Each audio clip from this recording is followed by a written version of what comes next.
Hello, welcome back to our channel. आप देख रहे हैं बोर्ड टॉपर। चलिए, इस वीडियो में हम लोग केमिकल रिएक्शन का कुछ अति लघु उत्तरीय प्रश्न का हल कर रहे हैं। तो प्रश्न दिया हुआ द्वितीय विस्थापन अभिक्रिया किसे कहते हैं, इसका उदाहरण दें। प्रश्न ये है द्वितीय विस्थापन अभिक्रिया में अभी तक हम लोग देखे थे विस्थापन अभिक्रिया, अब ये द्वितीय विस्थापन अभिक्रिया क्या किसे कहते हैं, इसका उदाहरण देते हैं। इसका आंसर पहले इसको समझ लेते हैं, उसके बाद ये करते हैं, इसका आंसर करते हैं। जैसे यहाँ पे देखिए एक एग्जांपल है NaCl sodium chloride, NaCl sodium chloride, AgNO3 silver nitrate, AgNO3 silver nitrate. ये जब 1 2 3 ये जो जब भी लिखा जाता है इसके नीचे लिखा जाता है। और किसी भी एलिमेंट किसी भी तत्व का अगर 2 लेटर से अगर रहता है तो पहला लेटर कैपिटल लिखा जाता है, दूसरा लेटर स्मॉल लिखा जाता है। तो इसको रिएक्शन कर देते हैं, इसको रिएक्टेंट बोला जाता है, अभिकारक बोला जाता है। इधर प्रोडक्ट, जिधर प्रोडक्ट होगा उसको तीर से चिन्ह देते हैं। तो यहाँ पे देखिए इसका ये बनेगा, ये रिएक्शन होने के बाद बनेगा, इधर जो प्रोडक्ट बनेगा AgCl silver chloride, AgCl plus NaNO3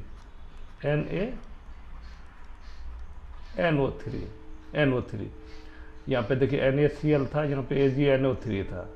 तो ये Na उठ के यहाँ पे आ गया, इसके स्थान पे आ गया, सोडियम सिल्वर के स्थान पे आ गया, और ये सिल्वर सोडियम के स्थान पे आ गया।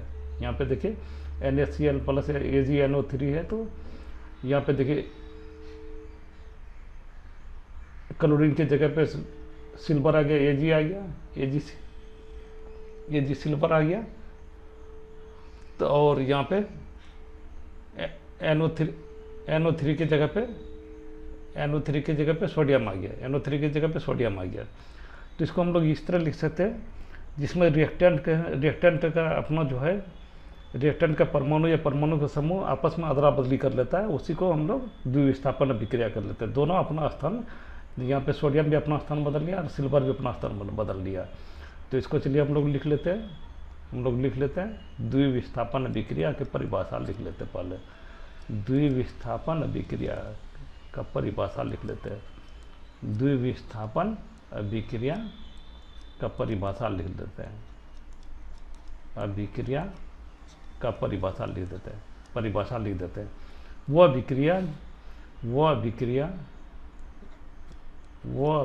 जिसमें दो अभिकारक, वो अभिक्रिया जिसमें दो अभिकारक, वो अभिक्रिया जिसमें दो अभिकारक के अलग अलग परमाणु या परमाणुओं के समय, वो अभिक्रिया जिसमें दो अभिकारक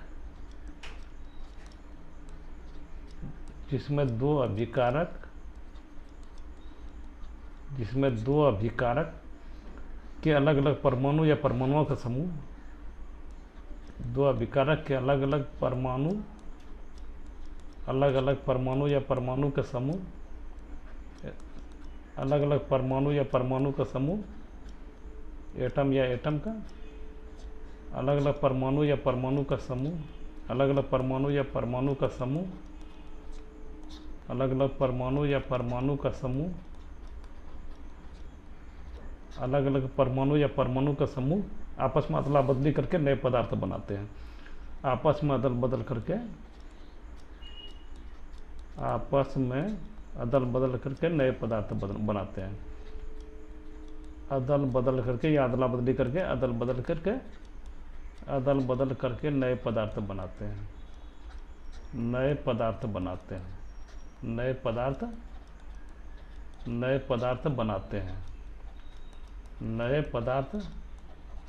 बनाते हैं, जिसका गुण मूल पदार्थ से बिल्कुल अलग होता है। जैसे यहाँ पे देखिए सोडियम क्लोराइड और यहाँ पे सिल्वर क्लोराइड बन गया, यहाँ पे सिल्वर नाइट्रेट था, यहाँ सोडियम नाइट्रेट हो गया, एकदम अलग अलग है, दोनों अलग अलग है।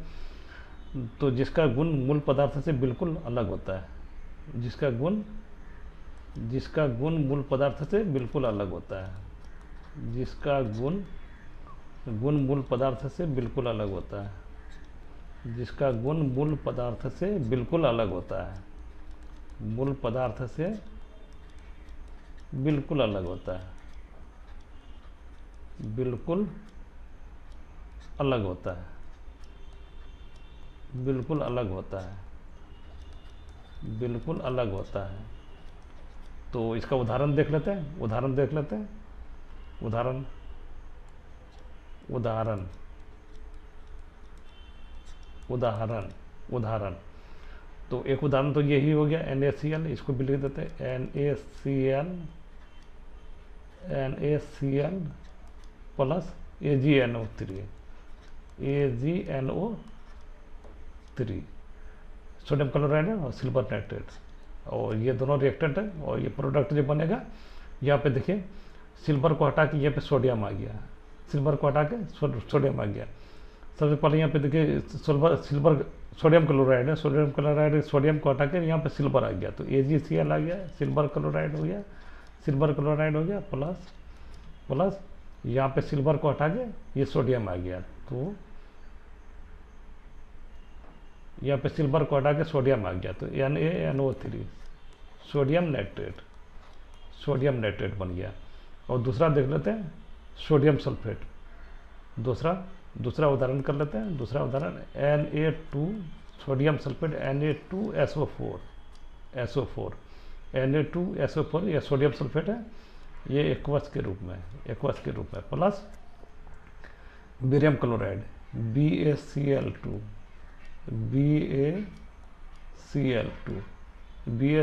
ये भी एक्वस के रूप में है। तो ये प्रोडक्ट जो बनेगा देखिए यहाँ पे जो है, यहाँ पे देखिए हटा के बेरियम आ गया, बेरियम सल्फेट, तो BaSO4 plus NaNO3 plus BaSO4 plus 2NaCl आ जाएगा, 2NaCl। तो चलिए दूसरा प्रश्न है, सोडियम को केरोसिन में के तेल में डुबाकर क्यों रखा जाता है? इसका आंसर अगर सॉल्यूशन या आंसर इसका कर देते हैं। यहाँ पे सोडियम को अगर केरोसिन में रखते हैं तो वो किसी प्रकार का रिएक्शन नहीं करता, तो वहाँ पे किसी प्रकार का उसका हानि नहीं होता है। लेकिन वही अगर कमरे के ताप पे अगर रख देंगे तो वहाँ पे बन जाएगा, सोडियम से ऑक्सीजन की उपस्थिति में ऑक्सीजन से अभिक्रिया कर लेता है, अभिक्रिया करके और सोडियम ऑक्साइड बना देता है। तो चलिए इसको इस लिख देते हैं इसको, सोडियम केरोसिन तेल में नोही घुलती है, नोही को ये अभिक्रिया करती है। सोडियम केरोसिन तेल में, सोडियम को जब केरोसिन तेल में रखते हैं तो नो वो उसमें घुलेगा, नो उसमें कोई अभिक्रिया का। सोडियम को जब केरोसिन तेल में रखा जाता है, सोडियम को जब केरोसिन तेल में रखा जाता है, सोडियम को जब केरोसिन तेल में रखा जाता है, केरोसिन तेल में रखा जाता है तो वो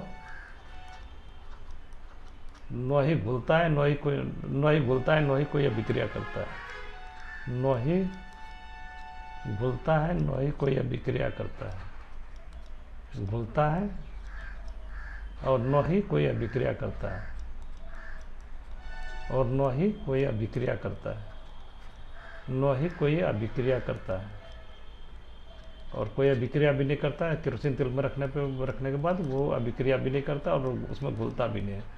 नोही कोई अभिक्रिया करता है, लेकिन जब सामान्य तापक्रम पर उसको रखेंगे तो नमी और ताप, सामान्य ताप को रखेंगे, नमी और ताप की उपस्थिति में ऑक्सीजन के साथ बहुत तेज़ी से विक्रिया कर लेगा और वो सोडियम ऑक्साइड बना देता है। लेकिन जब सामान्य तापक्रम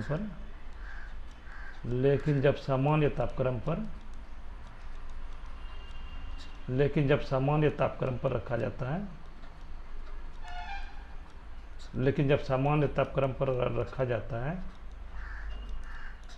जाता है, या कमरे के ताप पर रखा जाता है,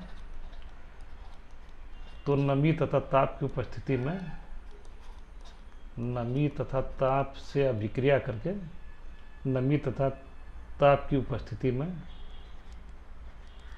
नमी तथा ताप के प्रेजेंट में ताप की उपस्थिति में नमी तथा ताप की उपस्थिति में उपस्थिति में अभिक्रिया करके उपस्थिति में ऑक्सीजन के साथ अभिक्रिया करके ऑक्सीजन के साथ अभिक्रिया करके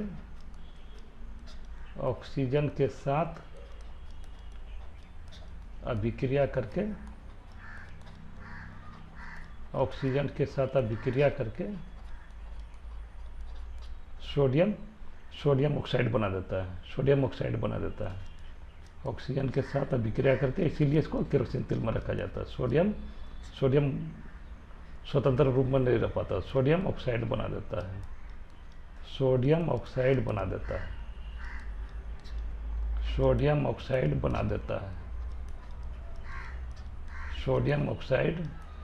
देता है। इसका हम लोग ये देख लेते हैं, जैसे कि यहाँ पे रिएक्शन के द्वारा क्या बनेगा। जैसे ये सोडियम है, Na को सोडियम को Na से लिखते हैं, और प्लस ऑक्सीजन, ये दोनों रिएक्टेंट हो गया, अभिकारक हो गया, ये प्रोडक्ट, ये उत्पाद हो गया। तो ये बन जाएगा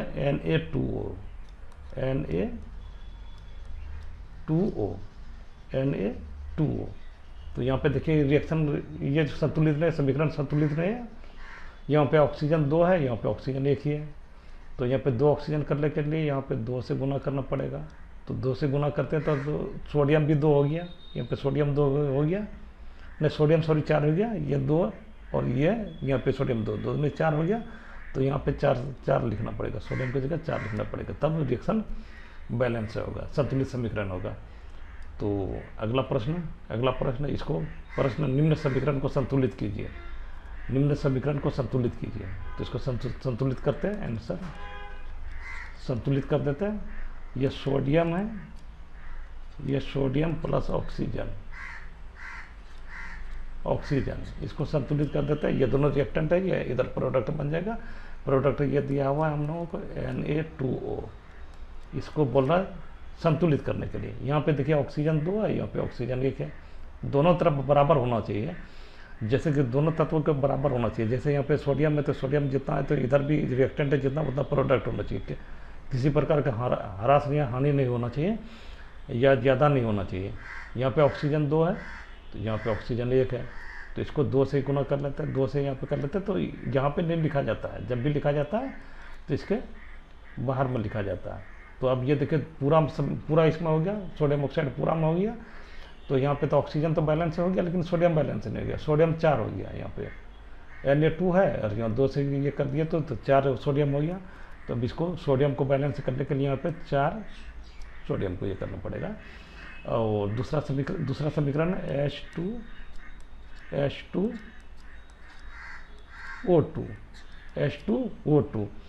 तो ये बन गया H2O वाटर, H2O वाटर बन गया।